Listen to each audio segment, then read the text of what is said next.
Арыбаңыздар, агайын туугандар.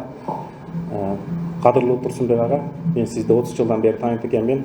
Сөтбек Байгазиев агайдан кийин ошо 9 жылдыздар ириминин жетекчиси Акыл Уйлубаев болгон.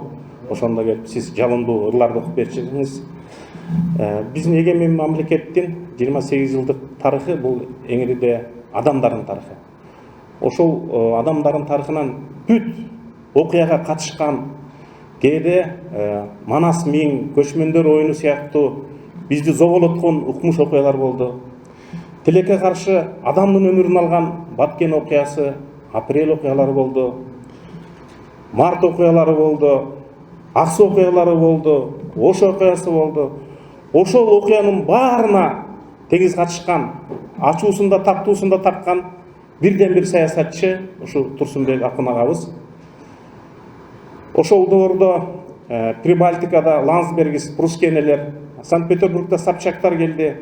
Бизге биринчи улуттук аң сезимди алып келген Казат Акматов, Жыпар Жекшеев, Топчубек Тургуналы, Тынчтыкбек Чоротегин, Ашар Кыймылы, анан Турсунбек акын болду.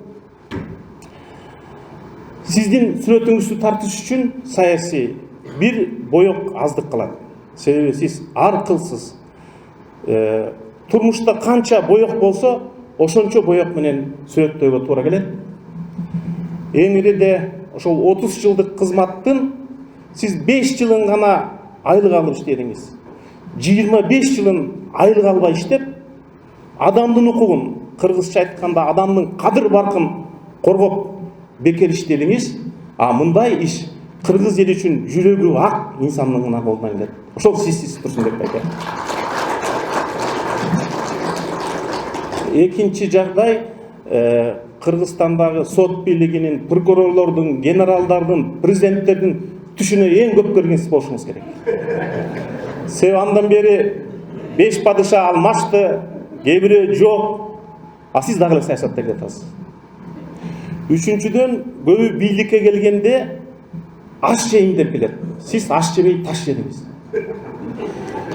Көбү бийликте уча жегиси келет. Сиз уча эмес, сиз муш жедиңиз.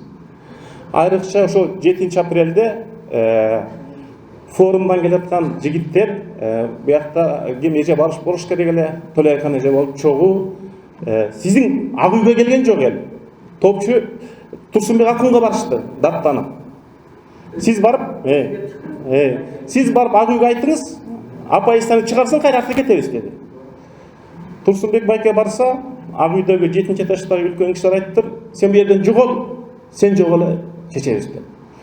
Ушуну жарыя кылды эле, эл дуу ак үйгө атылды, жарымы өзүн сабап кирди.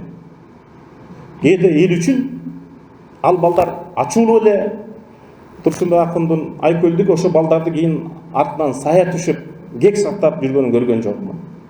Же болбосо саясатта кээде сиз экөөбүз мен аркы жээкте, сиз берки жээкте болуп калдыңыз. Баткен окуясында баш кесерлер келип, биздин Зардалы айылын барымтада калды. Суверенитетке доо кетти, мамлекеттин бүтүндүүлүгүнө доо кетти. Ошондо өзүнүн башын Абдулазиз деген баш кесерге тартуу кылып барган мына ушул Турсунбек акын болчу. Эл жүрөк адам мына ушундай кыла алат. Сөзүмдүн соңунда эл менен бийлик кармашкан жерде сиз дайым эл тараптуу болдуңуз. Жалгандык менен чындык кармашкан жерде сиз дайым чындык тарапта болдуңуз. Калпыстык менен калыстык кармашкан тарапта сиз дайым калыстык тарапта болдуңуз. Ушул беттегениңизден бербей, жүргөн жүрүшүңүздөн жазбаңыз. Адам укугу деген бул батыштын түшүнүгү. Кыргыз үчүн бул адамдын кадыры. Адамдын өмүрү кымбат. Адамдык намысы, кадыры кымбат. Биз тез арада өнүккөн, экономикасы гүлдөп өскөн мамлекет курабыз десем, мен калп айткан болот элем. Бирок биз ушул жерде кыргыздын мыктылары отурат. Кыргызстанда мыктылар абдан көп. Кеп алардын жоктугунда эмес, кеп ошол мыктылар биригип, бир жол таап, бир мамлекетти көтөрүп кетпей аткандыгында. Биз бай өлкө кура албайбыз. Балким анын да кереги жоктур. Биз адамгерчиликтүү өлкө кура алабыз. Жөпчүнөкөй адамды адам сыйласа, улууну кичүү сыйласа, халкы ханын сыйласа, элдин пикирин депутаттар сыйласа, окуучусу агайын сыйласа, мына ошол адамгерчиликтүү мамлекет. ошондой адамгерчиликтүү, кадырлуу өлкөнү курууда сиздин эмгегиңиз зор.